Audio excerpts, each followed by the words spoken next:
Hey, thank you. Thanks, William, and thanks, Aditya, for this opportunity.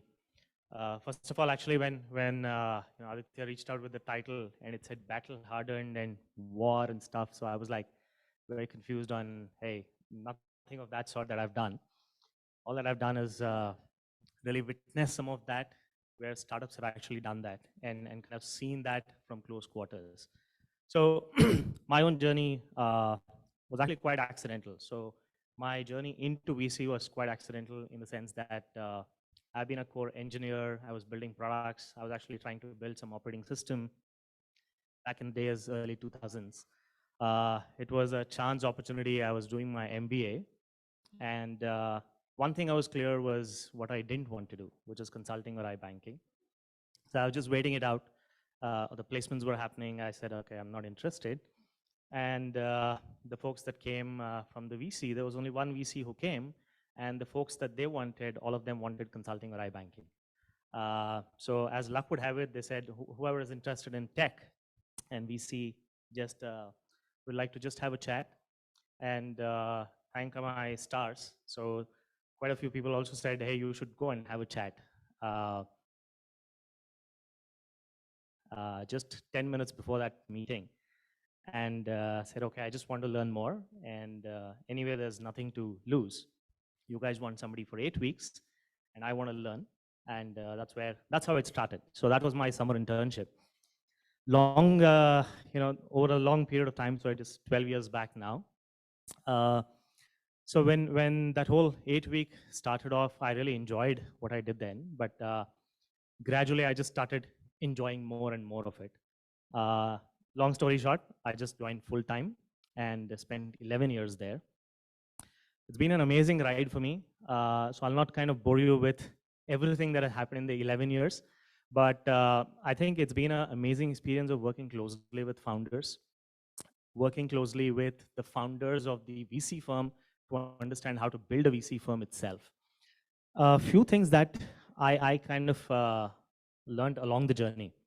Uh, I joined when the whole VC ecosystem was really, really small. I joined back in 2010 when the first few investments in the whole internet and marketplaces were kind of starting off. Uh, the firm itself grew as well. And by the time I was leaving, the firm was managing $1 billion.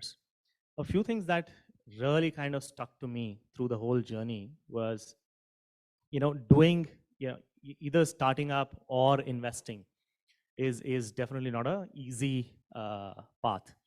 But few things on the investing side, which really stuck with me.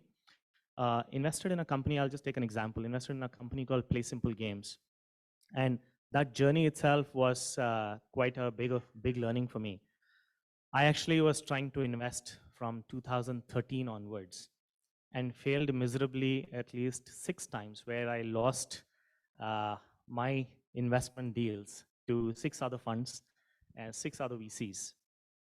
But the only thing that kept me going was that I was clear what I didn't want to do, which is not give up. So just kept looking for deals, and this deal just happened. This was actually the 6th or 7th attempt of trying to go win a deal as an associate in a VC firm, where every founder is actually looking at, do I get a partner attention? So it was a bit of convincing that was required, and luck also in a big way. And once that investment happened, the company itself actually it actually struggled to kind of find its feet for 3-4 years. From a stand-up start, where the folks were amazing folks, ex-Zynga team, to really find the feet, right product and right market, it really took them around 2-3 years. Many failures, many things which did not work as we planned, and no fundraising was happening. Nobody was interested in gaming back then. Just one more round that happened, and post that, we really started to see some proof points of that. And again, if I just go back in hindsight, what was the biggest learning over there? I think the founders also didn't give up. They just kept at it.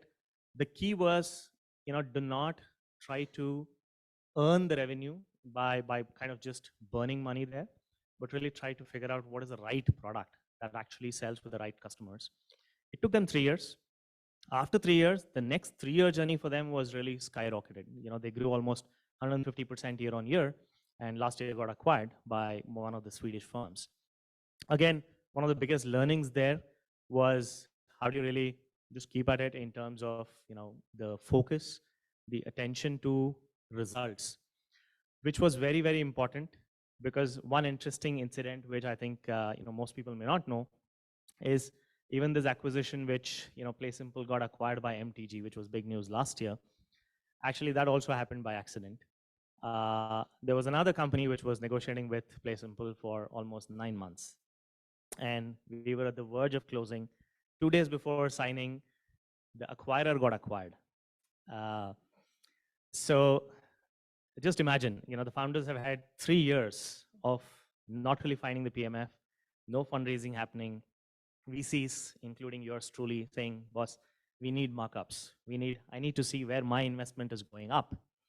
Uh, and then you see the growth happening in the company, profitable company, you're doing a good job, and then you say, "Okay, finally, this is a good time to invest, to actually exit and make value for everyone."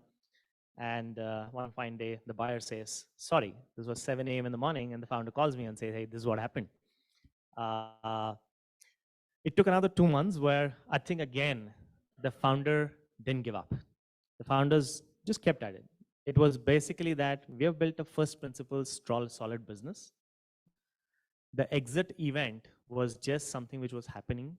If it doesn't happen, the company continues to be there. The core value was the company. And they kept at it. The second bidder who was hovering around actually came about, and that transaction closed in 3 months at almost 60% higher value because the company had also grown. Again, one of the biggest learnings in all of this, the reason why I'm sharing some of these anecdotal instances is I think the crux of all of these things is that battle hardened thing that we're talking about is really the founders, you guys, the founders who are actually in the center of this, who are trying to do that. And all of us are the enablers who are trying to make sure you're just keeping that opportunity up for somebody who is there under the spotlight. Kind of focused execution where you're actually results focused. It's not just about playing in a direction which has no result. Uh, Perseverance, where you just need to keep at something where you strongly believe in. And I think the third one, which is extremely important in hindsight today, is being very objective. At every point in time as founders, you are presented with numerous opportunities. You have business opportunities where, today you're doing something, but then there is a small tangential opportunity which comes up.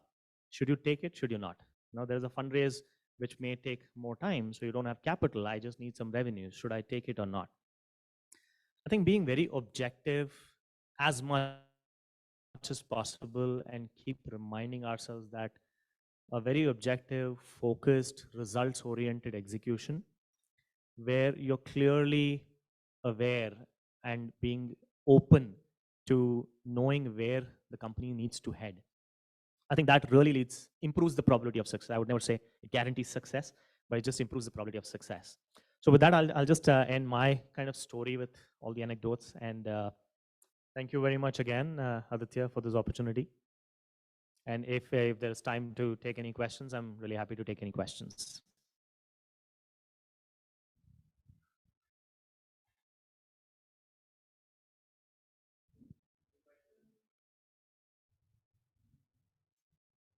Hello. Any questions? Any founders who would like to know more about the founder side of things? I'm sure Karthik will have a good idea around that. And being a founder of a fund or starting a new fund is also as good. Sure.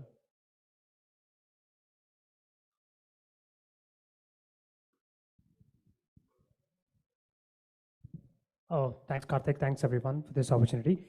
Quick question is, how do you go about evaluating founders, and what is the thesis for your investments? Sure.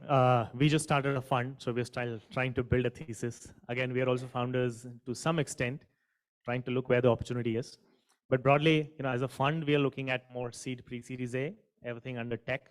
But how do you evaluate founders? I think the qualities that I just mentioned are some of the key elements that we do look for. are you in it for the right reasons? Is there a motivation which can take you that far to actually realize that outcome? It's very hard to kind of judge that. So that's the reason why many times we go wrong over there. But you're really looking for, are you having people who are very aligned to actually creating that value? The skill sets, the capabilities, all of that come next, because some of those can be acquired if the intent and motivation is in the right places. The second part that we do look for is how quickly can those skill sets be acquired. Ultimately, I think it boils down, as an investor, it boils down to, can one realize that outcome in a 6-year, 7-year, 8-year time frame? So in many of these things which may not exist in the beginning, where it's a very passionate, motivated founder, but completely clueless on the space, and does not have a complementary team, may still be able to do it, but it may take 20 years. As investors, we have only 6 to 7 years. So one is also looking for that right blend where you have the complementary skill set which can be acquired to create value. So it's really about the alignment of interest. We can take it offline if it's Then okay. we can take it offline. Yeah. But thank you so much. Karthik. Thanks again for the opportunity.